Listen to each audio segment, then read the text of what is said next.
2024년 10월 25일 대한민국 대법원. 법정안은 유난히 공기가 무겁고 차가웠습니다.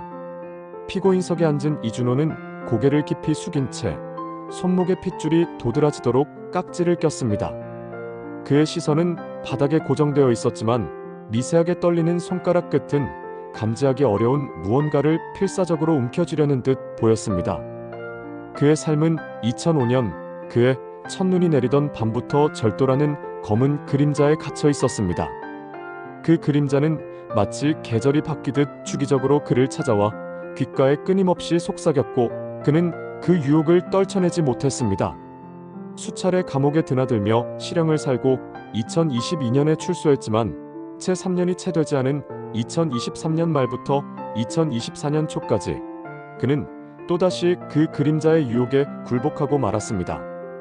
놀랍게도 이번에는 낡은 인형, 빛바랜 손수건, 그리고 누군가의 어린 시절 일기장 같은 도무지 금전적 가치를 헤아릴 수 없는 물건들 위주로 무려 10차례에 걸쳐 절도와 절도 미수 범행을 저질렀습니다.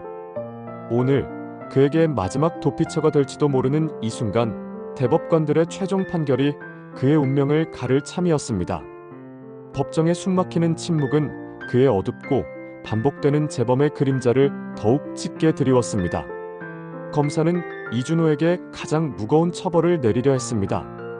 그는 상습적으로 물건을 훔치고 심지어 2번 이상 감옥까지 갔음에도 3년도 안 되어 또다시 도둑질을 했으니 특별법을 적용해 강력하게 다스려야 한다고 보았던 것입니다.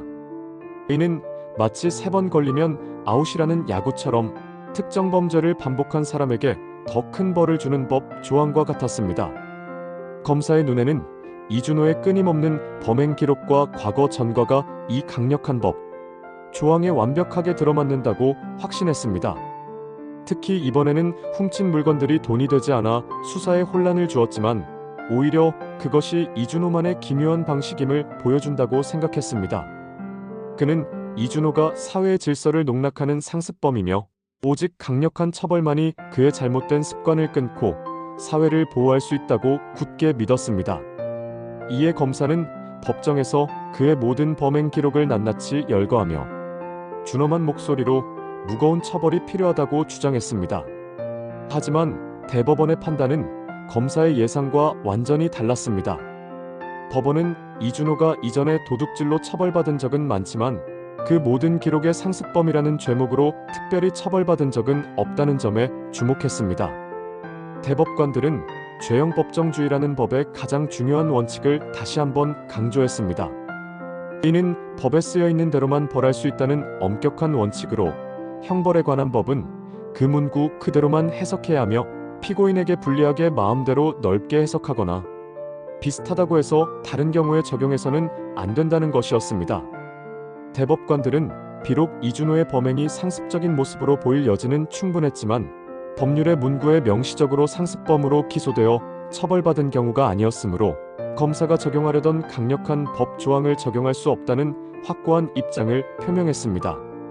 결국 검사의 주장은 받아들여지지 않았고 이준호의 도둑질에 대해 무죄라고 판단했던 이전 재판의 결정이 그대로 유지되었습니다.